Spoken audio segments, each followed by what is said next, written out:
climate change may be happening faster than we thought. A recent study published in the academic journal Science shows that any hope in a warming pause was just an illusion. Global temperatures reached unprecedented levels last year. The Guardian reports that 2016 was the hottest year ever recorded, truly uncharted territory. Given this, the Paris Agreement in April last year seemed to be a step forward. It committed the most polluting states to keeping average temperatures at less than 2 degrees above pre-industrial levels. But this consensus was incredibly fragile. 1 year on from the agreement, Donald Trump is the President of the United States, and the UK is leaving the European Union. Both countries have swerved hard to the right, and the climate consensus is in question. So will the media hold the climate deniers accountable? They've often been slow to report the science. For example, a major study of US media coverage of anthropogenic climate change from 1988 to 2004 found that journalistic norms themselves, such as the commitment to a spurious balance, inhibited proper coverage. A more recent study of television news coverage of climate change by the Union of Concerned Scientists found that it was filled with misleading claims, whether it was Fox News or MSNBC. But with a delicate consensus at the top, has the media upped its game, and can it now resist the drift to climate denial? In the aftermath of the Brexit vote, many international media outlets were worried that the UK was about to abandon its commitments agreed within the EU framework. Time magazine, in a nervous report, suggested that the UK's position had been thrown into question by Brexit. Leading British newspapers didn't share these concerns. One detailed study shows the rate of coverage of climate issues overall has fallen sharply since Brexit. And it seems they either didn't cover the connection of Brexit to climate change or were surprisingly phlegmatic about it. Shortly after the Brexit vote, the Financial Times asked what would happen to Britain's climate commitments, to which it had adhered as a member of the EU. Its answer was that it probably wouldn't make much difference. The Economist said that England was still a green, if less pleasant land. The government, it noted, remained committed to dealing with climate change. Even the New Scientist, citing Business Secretary Greg Clark's green credentials, dared to dream that we may now get a government that puts its money where its mouth is. So all was well. Britain was bound by law to reduce emissions, and the government believed in the cause. But did all this miss the point? After all, one of Theresa May's first decisions was to close the Department for Energy and Climate Change. A leaked letter from a civil servant published in Civil Service World suggested that its responsibilities would be transferred to the Department for Business, Energy and Industrial Strategy under its new secretary, Greg Clark. What did this signal?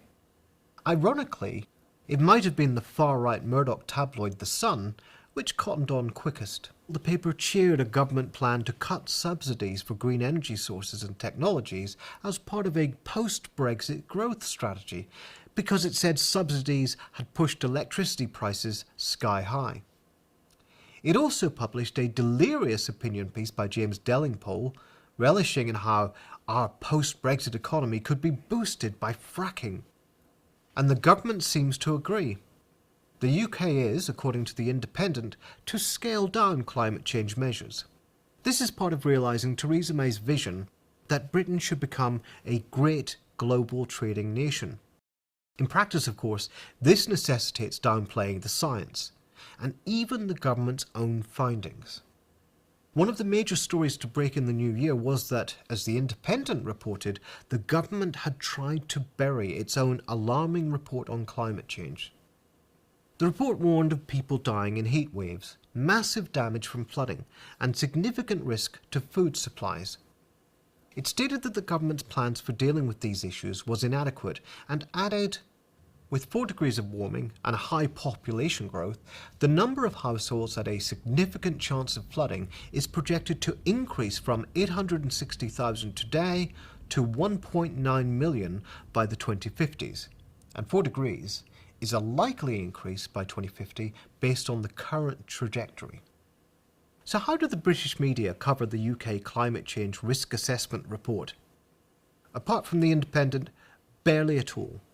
The only other publication that mentions it in a news article by name is Farmers Weekly. Meanwhile, across the Atlantic, Britain's newly empowered hard right was about to be joined by the most right-wing US president in generations, and, unlike the British government, an expressly climate-denying one. How did the US media handle this? First of all, the context. Last year was a crisis year for the environment, but in the United States, major media actually showed declining interest in climate change. Media Matters for America, a centrist think tank, conducted a study of major broadcast networks and their coverage of climate change in the 8 years from 2009 to 2016. And 2016 represented a precipitous fall, a drop of about 66% on the previous year. The biggest fall was on the liberal network NBC, with the right-wing Fox News coming a close second.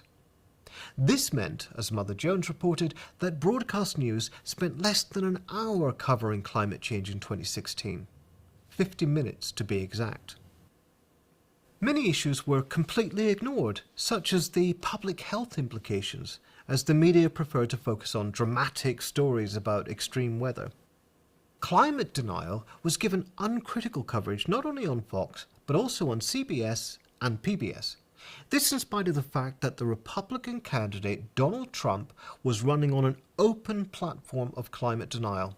As The Guardian reported, he called climate change very expensive bullshit, a concept created by and for the Chinese in order to make US manufacturing non-competitive.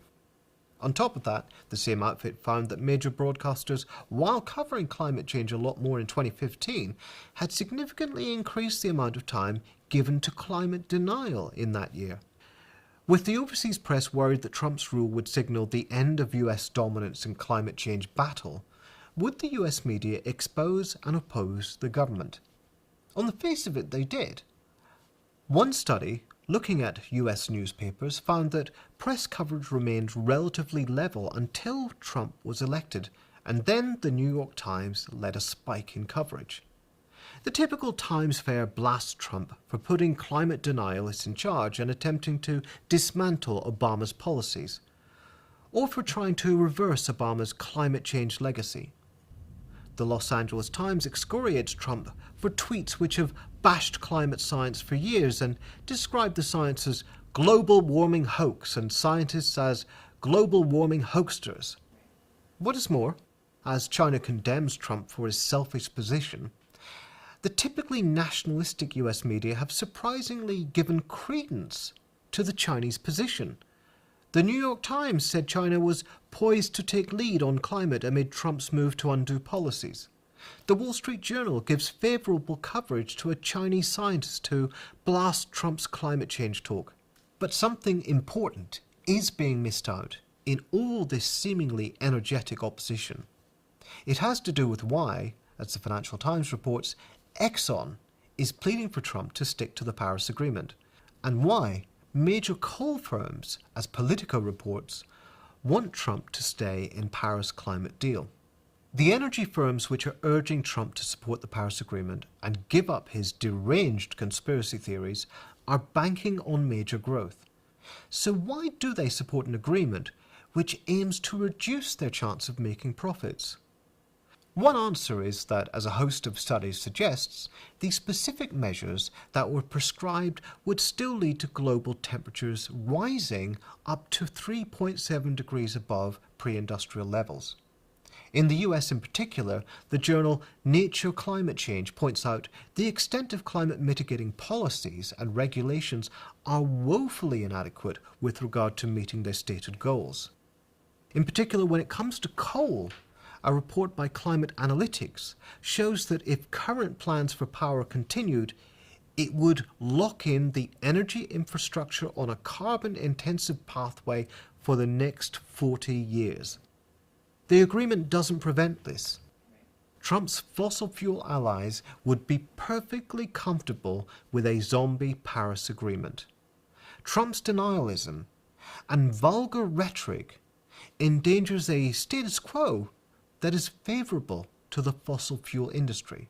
So both the British and US press are exceedingly good at slamming Trump for vulgarity and for his break with the global climate consensus.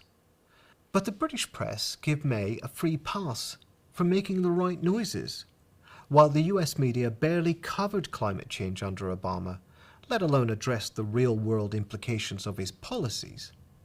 If they did, they might face a difficult reality, that for all Trump's braggadocio and delusion, he expresses what their behaviour shows to be the unconscious of the enlightened establishment.